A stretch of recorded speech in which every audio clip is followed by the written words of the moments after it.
just heard the big voice guy, Frank Sanders. So, Frank, it's pretty safe to say Marvin Harrison Jr. won't be a first-round bust, right? Pretty safe to say?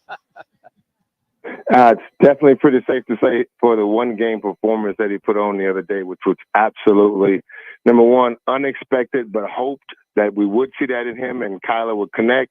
And we absolutely got what we were desiring. And I'm pretty sure to say he won't be a first-round bust after yesterday's performance. So all three phases yesterday were just clicking. Who do you attribute the success to? You know what? We have never dominated that coaching staff at all in the last 5 or 6 years. And I've just got to say, man, the way the coaches put together the game plan, the players went out and played.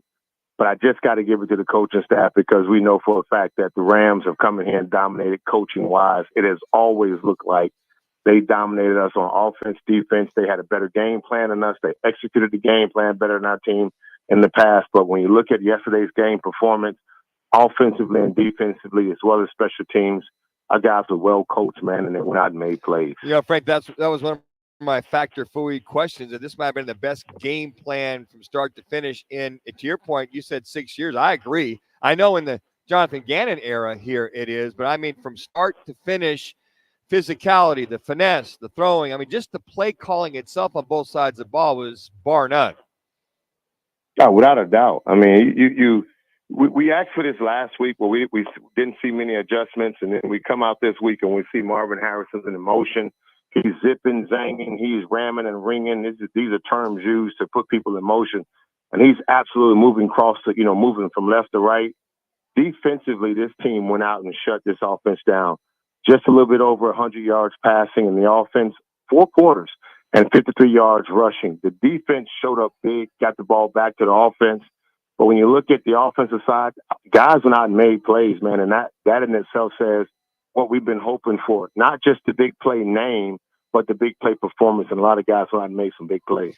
Yeah, the other thing, too, is, we talk about the passing game. Obviously, I think that they really focused on James Conner setting the tone, 21 carries, 122 yards, which I think really helped with the play action. But the one area we talked about, you had 8 catches from the receiving core, and you had 7 from the tight ends and a couple to the running backs. I thought that the balance in the passing game, but taking the shots down the field, having the bootleg of the waggle going down the field seemed to be stretching the field more often. I got to tell you, Drew Petzing must have been listening to Rocco Minucci and Jimmy B last week as far as what he needs to do on offense, I'd imagine.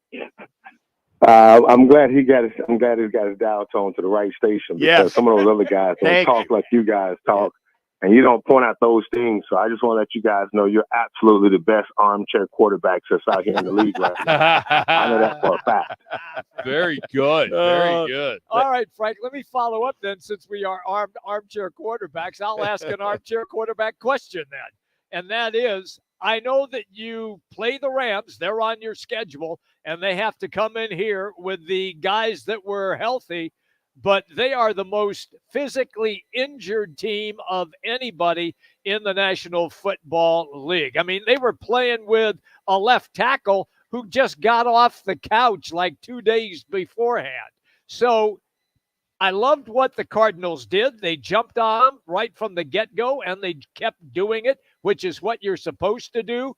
But are we overreacting to how great the Cardinals were because of how bad the Rams were with all of their injuries?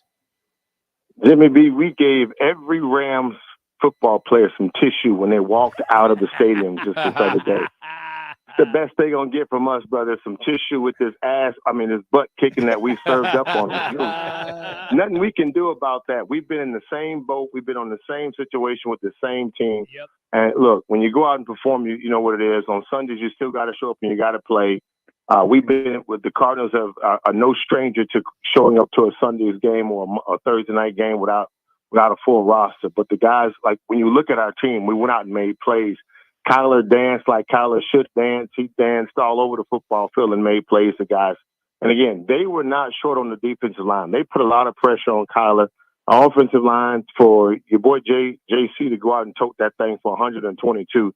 You got to be very physical, man, and they make that game physical. You're absolutely right, Manuch, when you talk about how many how many people caught balls. That was a balanced offense performance. But Jimmy B, you get no tears from me for those Rams. I hope they sick, and I hope guys are not playing well the next time. I'm so not we making excuses. can go out and I agree with you, Frank. You got to dance with the girl that brung you. I know that. I'm excited about what we saw. I'm just trying to temper it a little bit until they play Detroit. And I understand what Jimmy's saying. I mean, the Cardinals came out, took care of business, right, Yes, Frank? They're down. They did what they're supposed to do, right? And I think folks are okay. Let's just pump the brakes a little bit. That's an injured team. But to your point, hey, they came out and they performed like they would. Now, the real litmus test will be the Detroit Lions coming into town this week, who aren't banged up. They're hitting on, even though they're 1-1. Here's a team that pretty much knows what they need to do. So is the true litmus test this week coming up? And does this team have that kind of physicality, that being the Cardinals, and energy to match that? Look, so every week in the NFL, you just never know what you're gonna get when it comes to your opponent. You know the names that's across the way. You know what the game plan potentially will be. But it's the guys that's got to go on the football field and make things happen. And you're hoping that these guys will put together another good game plan versus the Detroit Lions. And I agree with you guys. You want to get too hyped, but you got to get hyped. You saw what you wanted to see. You saw your guys go out and make some plays. No one expects us to put up 41 points versus the Rams at all. I don't care who was out there on the football field, because we haven't seen our team do that at all. We haven't seen this team really go out and make plays like they did, or guys go out and we run the football like we did. So the Detroit Lions will be a great test for us, but we know our schedule right now. We saw this at the preseason, that our schedule is tough.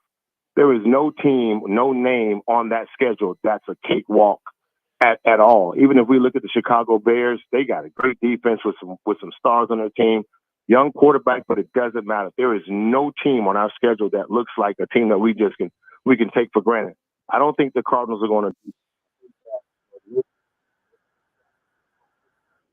about that and said it consistently, that this coaching staff coaches 4 quarters of football. And that's a beautiful thing to see, because we know what the previous regime was like, and they didn't do that. But now the guys are healthy. We got some playmakers on offense and defense. And hopefully this is something that these guys take, that they can be, a team to be reckoned with in this 2024 season. Are you okay that your Cowboys got blown out yesterday? Hey, you know what I'm more excited about, Rock? Look, my Auburn Tigers went up against this gauntlet of team called the New Mexico State, and we got a big fat win, brother. New You Mexico. 45-10, Auburn Tigers smashed New Mexico State. Guess what? Just like Jimmy B said, you got to dance with the girl that you brought to the party. They showed up, and man, we boot scoop boogied off across the field. Okay, but 45-10. But but you got to know her name, because it was New Mexico, not New Mexico The State. Lobos. And the score was 45-19. Yeah. Don't give that. You said 45-10. So you got to know who you're taking to the date, to the prom. The Lobos, not the Aggies. She had makeup on. She had makeup on when she first got there. Then she took the makeup off and got 19. I didn't know that. Well, we'll see what happens in Arkansas this week. So anyway, I know. Anyway, Don't make listen me to the cry, schedule. Rob. Don't make me cry. Auburn's got Arkansas, then they got Oklahoma, then they're at Georgia, and then they are at Missouri. They got a tough run here. That's the SEC. Frank, are you insinuating that at Auburn it's tough to put lipstick on that pig? Is that what you're insinuating right there, bud? You just wiped off my smile with that gauntlet you just gave me. We love you, buddy. Have a good week, boss. All right, guys. Have a good one. Love you guys. That's Frank Sanders. Follow him on Twitter. He was active today on Twitter at Frank Sanders 81. We'll tell you what's on tap. You got some D-backs and Rockies. You got a big game in Philadelphia, so we'll get into all that next. It's Rock and Minuch with Jimmy B, Fox Sports 910.